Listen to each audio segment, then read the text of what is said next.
The word Sabbath comes from a Hebrew word meaning rest. Before the resurrection of Jesus Christ, the Sabbath day commemorated God's day of rest after he finished the creation. It was a sign of the covenant between God and his people. Early Christians, at first mainly Jewish, observed the Sabbath with prayer and rest. The Pharisees were focused on strict adherence to the law rather than understanding its spirit and purpose. In Luke chapter 4 verses 16 to 21, Jesus traveled to Nazareth, where he had grown up.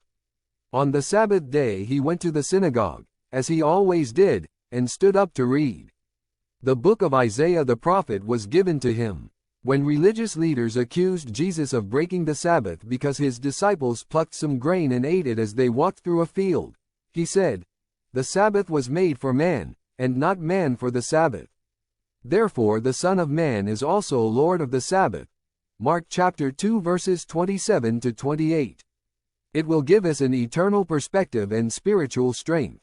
Jesus refers to an incident from 1 Samuel chapter 21 verses 1 to 6, where David, fleeing from King Saul, ate the consecrated bread from the tabernacle, which was reserved only for priests. Jesus is highlighting that human need can take precedence over ceremonial law. Human need, such as hunger, can take precedence over ritualistic observance. The law was intended to benefit people, not to burden them. Matthew chapter 12 verses 1 to 8 highlights Jesus' teaching that the spirit of the law, particularly in showing mercy and meeting human needs, is more important than rigidly following religious rules. It also emphasizes Jesus' divine authority to interpret and fulfill the law. Sabbath is a sign of the rest in salvation that is only found in Jesus. Hebrews chapter 4.1 to 11.